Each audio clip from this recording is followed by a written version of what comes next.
Hi everyone, how are you all. So आज हम लोग बात करते हैं एनपीएस में इन्वेस्टमेंट कहाँ कहाँ होता है और इसका टैक्सेशन कैसे होता है। सो एनपीएस में बेसिकली असेट क्लासेस होती हैं like E, C, ji and ए। ई के अंदर आपका इक्विटी होता है, सी के अंदर कॉर्पोरेट बॉन्ड्स होते हैं, जी के अंदर गवर्नमेंट सिक्योरिटीज़ होती हैं और ए के अंदर ऑल्टरनेटिव असेट्स होती हैं। सो असेट क्लास के अकॉर्डिंग आपका इन्वेस्टमेंट होता है। इन्वेस्टमेंट जो एनपीएस में होता है वो बेसिकली टू टाइप से होता है। One is auto choice and second is active choice. Auto choice के अंदर according to age allocation automatically change होता रहता है एंड एक्टिव चॉइस के अंदर आप खुद डिसाइड करते हैं कितना इक्विटी, डेट एटसेट्रा में आपको इन्वेस्ट करना है। सो आई होप आपको एनपीएस में इन्वेस्टमेंट का जो असेट क्लास है एंड चॉइसेस समझ में आ गई हैं। सो बात करते हैं टैक्सेशन की। एनपीएस में टैक्सेशन बेसिकली टैक्स रिलीफ के लिए भी लिया जाता है। तो इसके अंदर 80 सीसीडी के अंडर सैलरीड पर्सन को अप टू 10%, सेल्फ एम्प्लॉयड के लिए अप टू 20% डिडक्शन मिलती है। ओवरऑल डिडक्शन लिमिट 1,50,000 है, ठीक है।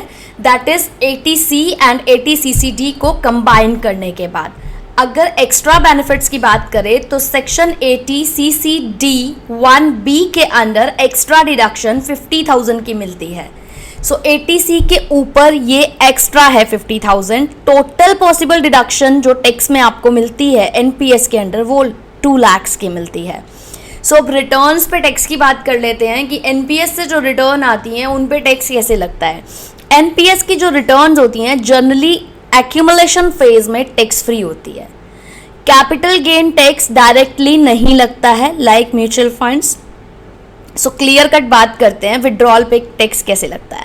If you are at the age of 60 तो आपको 60% पैसा लमसम मिलता है, मतलब इकट्ठा, और 40% की कंपल्शन होती है कि वो आपको एनुटी मतलब एज अ रेगुलर इनकम मिले। सो जो 60% लमसम मिलता है दैट इज टैक्स फ्री और जो 40% एनुटी मिलता है दैट इज मैंडेटरी। आपके इनकम टैक्स स्लैब के अकॉर्डिंग उसमें टैक्स लगेगा बिकॉज वो आपका इनकम माना जाएगा।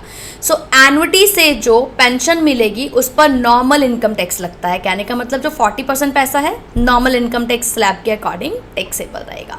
सो आई होप आपको समझ में आया हो कि एनपीएस पे टैक्स कैसे लगता है एंड कुछ आपको इन्वेस्टमेंट स्टार्ट करनी चाहिए एनपीएस में या नहीं, ये भी आपको क्लियर हो जाएगा जब हम पढ़ेंगे एनपीएस के फ़ायदे और नुकसान। Thank you.